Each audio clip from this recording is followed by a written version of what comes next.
Hey folks, and welcome back to the Small Tech Podcast by Éphémère Creative. I'm your host, Raph, and today we're going to be talking about automation.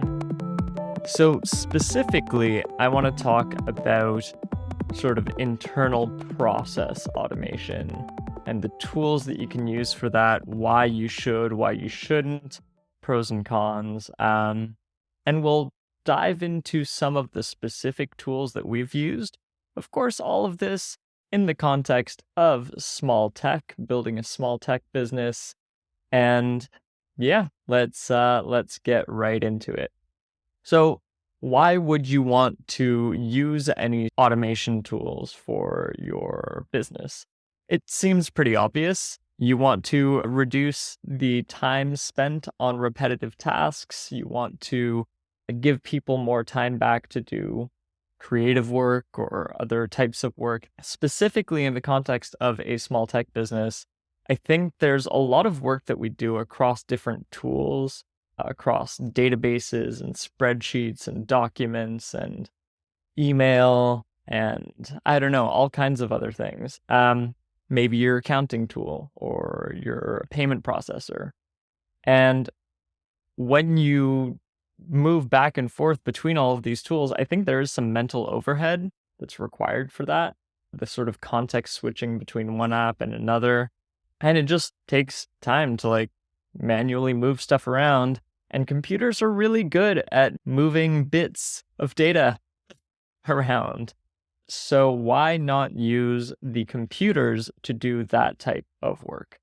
There's a specific example in my mind of taking certain types of transactions in a payment processor like Stripe, moving that into a CRM, making sure that a given user is properly tagged based off of that, maybe moving that information into a marketing automation tool to automate some communications. So that type of process where you're just saying, oh yeah, this type of transaction came through and we want to make sure that we have a record of that in other tools that we're using to make sure that that triggers some other workflows or that the right people are aware of that context. That's the type of work that I'm talking about with these types of automation tools. So that was the why and the context of what you might do with them. But why might you not want to use them? Because they're not always the right choice. Sometimes it's better to have a human do these things, even if a computer could do them more efficiently. In my experience, there's basically two reasons that you would want to avoid automating this type of work. The first is there is some overhead to setting up the automation. Even with the most user-friendly tools, there's some debugging that you have to do. There's just things that you want to make sure that you've got down properly if you're going to depend on this automation. And the time required to make sure that all of that is working nicely. If that effort is not worth the time that it saves you, then don't do it. If there's a task that takes you 5 minutes once a week, you probably don't want to spend a whole lot of time managing the automation and specifically also the cost. And yeah, maybe the dollars spent are just not worth it on those types of tasks.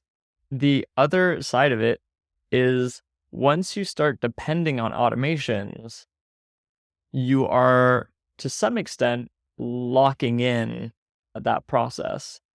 Of course, you can make changes to the automation, but there's a lot more friction in changing how different tools are connected over changing just a human's sort of behavior. So if you just tell someone oh, actually, we're going to stop doing that. We're going to move this thing to this other tool instead, then you just tell them that and you're good to go. Whereas if you were depending on these automations, then you have to either rebuild them or reconfigure your tools to make sure that they aren't depending on this data coming in. So I feel like that wasn't a really great way of explaining what I mean, but essentially, yeah, once you automate things, you are putting a process in place and moving away from that in a technical sense can often be harder than moving away from that in a human sense. That's basically it. So yeah, let's talk about a couple of the tools that we have used. And I'm going to break these down into sort of third-party automation tools. And then I'm going to give you some examples of some internal automation tools, which will make more sense in a second. So the biggest name out there that it feels like everyone knows about is Zapier. So Zapier is, I think, the one that just seems to have the most integrations. So if you're looking to integrate tool X with tool Y, they probably have a marketing page that is very well SEO optimized that you will find when you search for how to integrate tool X with tool Y. They seem to cover a lot of the tools that we have come across. They make it quite easy to build workflows, to automate all kinds of stuff. Yeah, they are very, very user-friendly, lots of integrations, nice tool. Little pricey, I find, and I've found that our clients have found that it gets pricey faster than they would expect. Another one that I have tried is called Pipedream.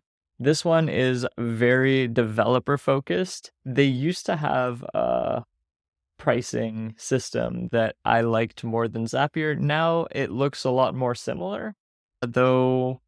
Yeah, I think their free tiers perhaps still a little more generous, and it's very focused on developers. So you build your workflows in a very similar way that you might in Zapier, but a lot of it is using text and code.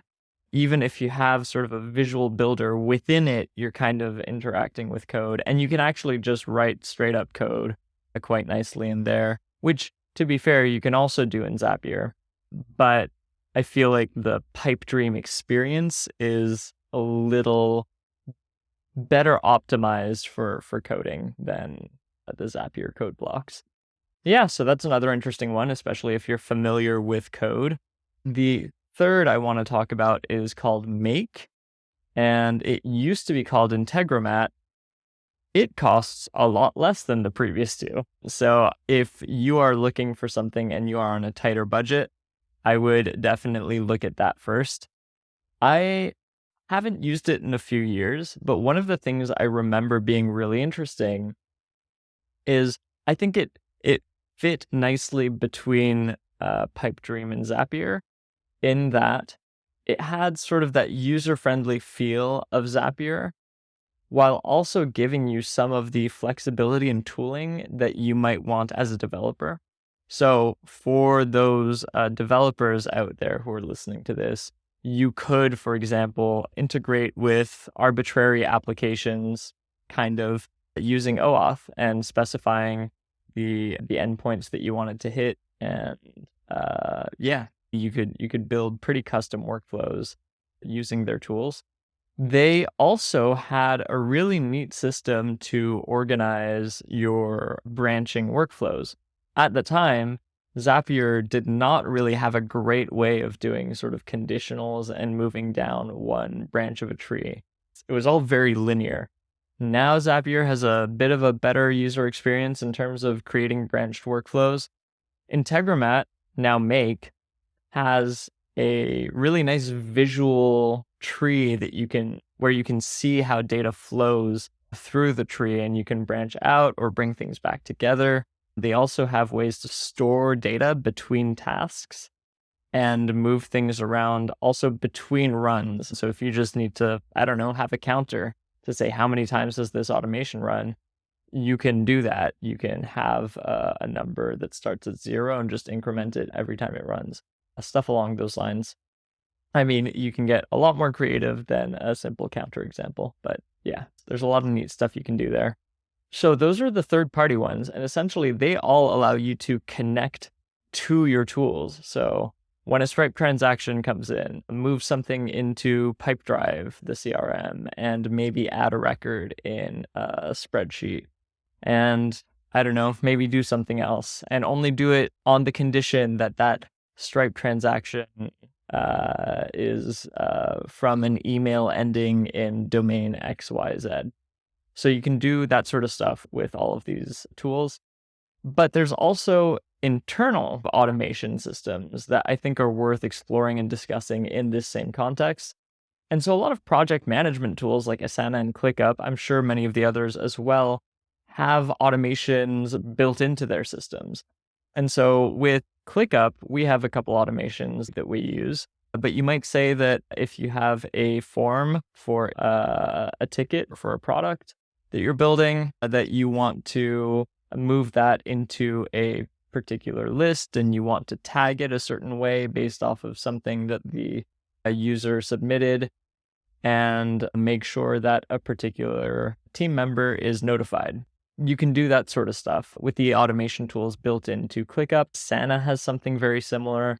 So I don't know, if you change the value of a custom field to X, then move it to list Y, that sort of thing. But even tools as simple as Gmail, I would consider filtering and forwarding rules to be automations that can save time.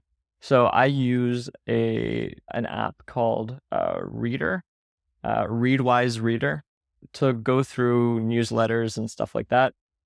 And so I have a forwarding rule for certain newsletters that just sends them there, and that saves me time. And I think there's a lot of neat ways you can use tools within Gmail or other just standard work apps that you might not think of as apps that have automations, but oftentimes they do have simple systems to just make your life a little easier. And I think that is worth thinking about in the context of automation. So yeah, that's basically it. I think there's a lot of stuff you can do to save time and be more efficient with automations. But there are some cases where you might not want to do that, but there's a lot of cool stuff to explore.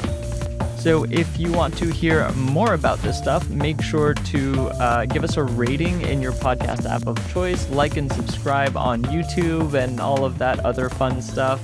And remember, we all want to do something good in the world, so go out there and build something good, friends. See ya.